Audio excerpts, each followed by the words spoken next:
खोखले दावों और बेहद प्रचार प्रसार से बहुत दूर भारत की अर्थव्यवस्था वाकई में डावाडोल स्थिति में है। मोदी सरकार कितने भी खोखले दावे कर ले, प्रोपेगेंडा पर पानी की तरह पैसा बहा ले, मगर निकम्मी आर्थिक नीतियों और विफलताओं को अब चाहकर भी छिपाया नहीं जा सकता है। लेकिन आइए पहले जरा सुन ले मोदी जी जीडीपी ग्रोथ पर क्या बोलते थे। साथियों, 7%, 8% की विकास दर से आगे बढ़कर हमें डबल डिजिट की विकास दर प्राप्त करने के लक्ष्य पर काम करना समय की मांग है। तो सुना आपने, डबल डिजिट तो बड़े दूर की बात है, इनकी सरकार के खुद के आंकड़े ही बता रहे हैं कि इस साल मतलब 2024-25 में जीडीपी ग्रोथ मात्र 6.4% की होने वाली है, जो ना सिर्फ 4 साल में सबसे कम है बल्कि कोरोना महामारी के बाद की सबसे निचली ग्रोथ रेट रहेगी।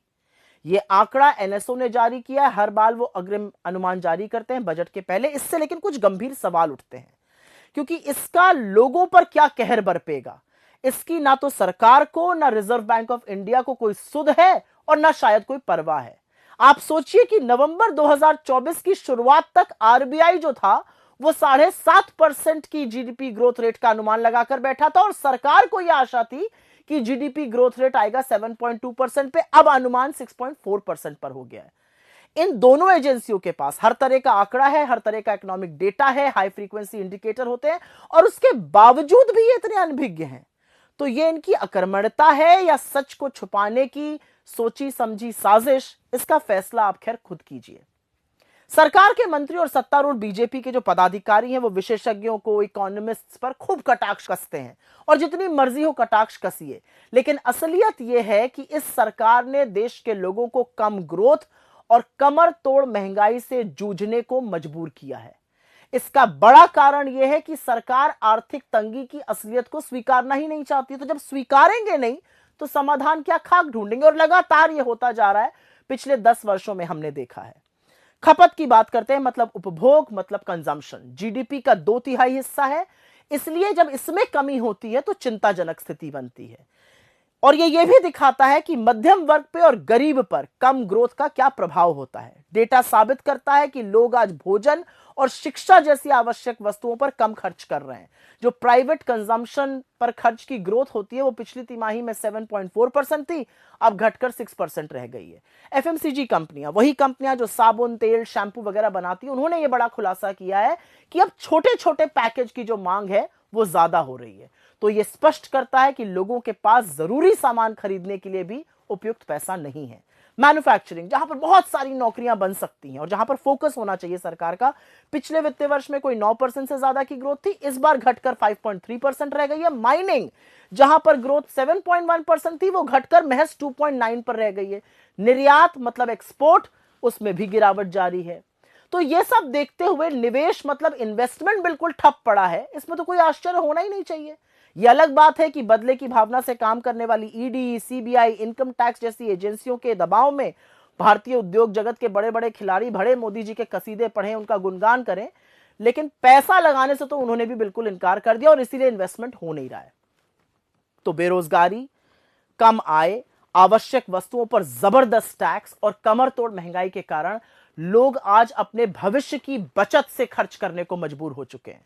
जो घरेलू बचत है वो 50 साल के सबसे निचले स्तर पर है। यही नहीं, आज जीवन जीने के लिए लोग जेवर गिरवी रखने को मजबूर हैं और ऐसा करने वालों की संख्या में 50% की बढ़ोतरी हुई है। लोन लेकर ना चुकाने वालों में 30% की बढ़ोतरी हुई है। सेकेंडरी स्कूल के एडमिशन में गिरावट हुई है। बड़ी बड़ी यूनिवर्सिटीज में, सेंट्रल यूनिवर्सिटी से बिना डिग्री लिए आधी पढ़ाई छोड़ने को लोग मजबूर हैं। ये सब क्या है? ये आर्थिक बर्बादी के एक के बाद एक प्रमाण है। खैर, सूट बूट की सरकार में इनकम टैक्स कॉर्पोरेट टैक्स से कहीं ज्यादा है। आटे पर, दही पर, पढ़ाई पर, दवाई पर, यहां तक कि पॉपकॉर्न और पुरानी गाड़ी की बिक्री पर भी जमकर जीएसटी वसूला जा रहा है। पर एक बात साफ है, आर्थिक मंदी स्पष्ट रूप से गरीबों और अमीरों पर अलग अलग तरह का प्रभाव डालती है। आज आम हिंदुस्तानी अपने 2 वक्त के भोजन, अपने बच्चों की शिक्षा के साथ समझौता कर रहे हैं, जबकि जो हाई नेटवर्थ इंडिविजुअल्स हैं, जो सुपर रिच लोग हैं, वो देश छोड़कर विदेश की ओर भाग रहे हैं। सच्चाई यह है कि मोदी ने भारतीय अर्थव्यवस्था को पूरी तरह से चौपट, पूरी तरह से ध्वस्त, पूरी तरह से बर्बाद कर दिया है।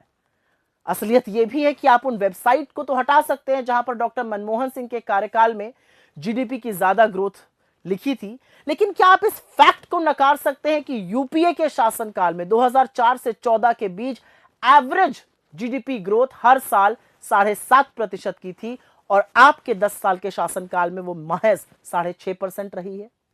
प्रधानमंत्री और उनकी सरकार $5 ट्रिलियन की इकोनॉमी का जाप जपते रहते हैं, ढिंढोरा पीटते रहते हैं। यह अलग बात है कि यह होना 2022 में था और अब शुरू 2025 हो चुका है, लेकिन भारत को उस आंकड़े तक पहुंचने के लिए 9 से 10% एटलीस्ट कम से कम जीडीपी ग्रोथ करनी होगी, तब हम वहां पहुंच पाएंगे। इसके बारे में कोई चर्चा नहीं है।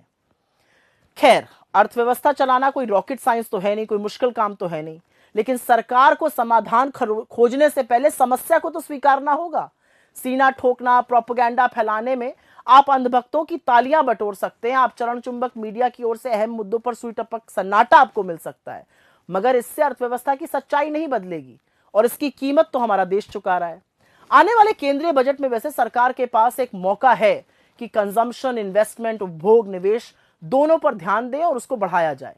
मगर क्या सरकार अर्थव्यवस्था को सुधार कर देश को प्रगति की ओर ले जाएगी या पूरे देश में खुदाई करा करा के मुद्दों से भटकाती रहेगी?